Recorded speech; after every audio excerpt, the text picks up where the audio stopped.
আজকে তোমাদের সাথে আলোচনা করব বর্ধমান ইউনিভার্সিটির এর পার্ট ওয়ানের সেকেন্ড যে পেপারটা আছে, যেটা তোমাদের ইউরোপিয়ান হিস্ট্রির উপর যে পেপারটা সেকেন্ড পেপার, সেটাই নিয়ে তোমাদের আজকে তার টোটাল সিলেবাস একদম সম্পর্কে তোমাদের আলোচনা করে দেবো।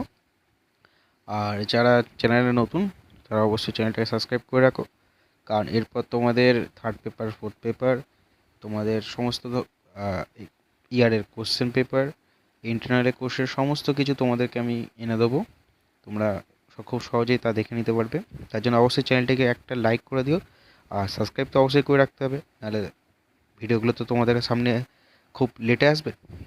তো অবশ্যই সাবস্ক্রাইব করে রাখো আর শেয়ার করে দিও নিজেদের বন্ধুদের মধ্যে, নিজেদের ক্লাসমেটের মধ্যে, সবার সাথে। তো চলো আজকে তোমাদের সেকেন্ড পেপারটা দেখাই। সেকেন্ড পেপারেও তোমাদের প্রথম পেপারের মতোই 80 নম্বরের লেখা পরীক্ষা হবে, যেখানে তোমাদের প্রথম অর্ধ, দ্বিতীয় অর্ধ মানে ফার্স্ট হাফ, সেকেন্ড হাফ 40-40 করে ভাগ থাকবে, তার মধ্যে তোমাদের করতে হবে। তা তুমি দেখতে পাচ্ছ তোমাদের যে ফার্স্ট যে চ্যাপ্টারটা রয়েছে সেটা হচ্ছে শিল্প বিপ্লবের সংজ্ঞা। তো শিল্প বিপ্লবের সংজ্ঞা মানে তো আমরা যেটা পড়ে সেই শিল্প বিপ্লব কেন হয়েছিল, তার বিভিন্ন ধরনের কারণ, সমস্ত কিছু।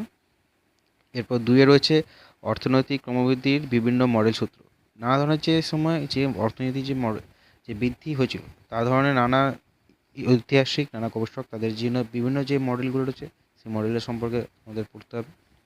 3 নম্বরে রয়েছে তোমাদের প্রযুক্তি বিপ্লবের ধারণা, উদ্ভাবনা ও ধারান্তর।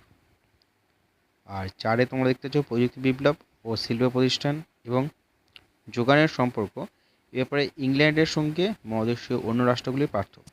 তো এখানে তোমাদের যে পড়তে হবে, যেটা প্রযুক্তি বিপ্লব এবং শিল্প প্রতিষ্ঠান যে হয়েছিল সেটা ইংল্যান্ডের সঙ্গে যে অন্য যে ইউরোপীয় রাষ্ট্রগুলি, ফ্রান্স রয়েছে, তোমার আরও যে দেশগুলি রয়েছে সেগুলির সাথে যে তোমাদের যে ইংল্যান্ডের যে শিল্প যে যুগটা বা তাদের থেকে যে উন্নত পার্থক্য, সেইগুলো তোমাদেরকে এখানে পড়তে হবে। আর 5-এ রয়েছে কৃষি বিপ্লবের ধারণা, কৃষি বিপ্লব কেন হয়েছিল, কৃষি বিপ্লবের কারণ, কৃষি বিপ্লবের নানা ধরনের তোমার ডিটেলস পড়তে হবে। এটাই তোমাদের প্রথম অর্ধ, মানে এইখান থেকে তোমাদের 40 নম্বরের কোশ্চেন আসবে।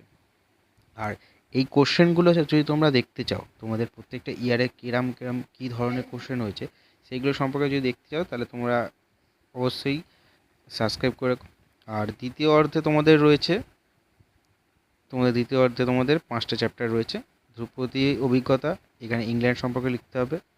সেকেন্ডে ফ্রান্স রয়েছে। থার্ডে জার্মানিতে শিল্প বিপ্লব। 4-এ রাশিয়া। 5-এ জাপান সামন্ততন্ত্র থেকে পুঁজিবাদে রূপান্তর। প্রত্যেকটা জিনিস তোমাদেরকে ডিটেলসে খুব পড়তে হবে, এবং প্রত্যেকটা যদি ডিটেলসে কোশ্চেন পেতে চাও তো অবশ্যই চ্যানেলটাকে সাবস্ক্রাইব করে রাখো।